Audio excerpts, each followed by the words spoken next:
नालंदा की गोद में बसा एक ऐसा शहर जो सिर्फ इतिहास नहीं बल्कि इतिहास की पूरी परिभाषा है। स्वागत है बिहारनामा में। आज चलेंगे रत्नागिरी पहाड़ी की चोटी पर। 400 मीटर की ऊंचाई पर खड़ा 120 फीट ऊंचा ये सफेद संगमरमर का अजूबा सिर्फ बिहार नहीं पूरी दुनिया की धरोहर है। ये है विश्व शांति स्तूप। जब हिरोशिमा और नागासाकी पर परमाणु बम गिरे तब उस दर्दनाक तबाही ने जापानी फूजी गुरुजी का दिल झकझोर दिया।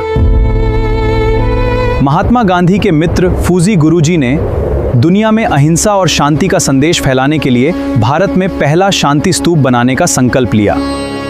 इस स्तूप के मुख्य वास्तुकार उपेंद्र महारथी थे, जिन्होंने जापानी और भारतीय कला को मिलाकर इसका अनोखा भूकंपरोधी ढांचा तैयार किया।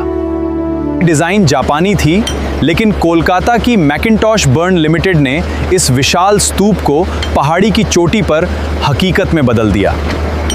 25 अक्टूबर 1969 को भारत के राष्ट्रपति ने दीप प्रज्वलित कर इस वैश्विक शांति धाम का उद्घाटन किया। सरसार है। स्तूप के चारों ओर लगी अष्टधातु की मूर्तियां बुद्ध के जीवन के 4 प्रमुख चरण हैं, जन्म, ज्ञान, उपदेश और निर्वाण को दर्शाती हैं। इस स्तूप की सबसे पवित्र विशेषता ये है कि इसके फाउंडेशन और शिखर में भगवान बुद्ध के पवित्र अस्थि अवशेष सुरक्षित रखे गए हैं। इसके परिक्रमा पथ से पंत वन्यजीव अभयारण्य की हरी भरी घाटियां दिखाई देती हैं, जो मन को अद्भुत शांति और ध्यान का अनुभव कराती हैं। और हाँ, इस जगह का बॉलीवुड कनेक्शन भी जबरदस्त है। फिल्म जॉनी मेरा नाम का मशहूर गाना ओ मेरे राजा यहीं शूट हुआ था। यहाँ के जापानी मंदिर में आज भी नमो म्योहो रेंगे क्यों मंत्र की गूंज पूरे वातावरण को आध्यात्मिक ऊर्जा से भर देती है।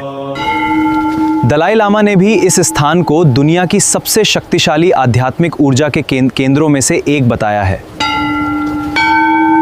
हिरोशिमा के दर्द से लेकर राजगीर की इस चोटी तक ये शांति स्तूप वैश्विक भाईचारे और बौद्ध सनातन विरासत का जीवंत प्रतीक है।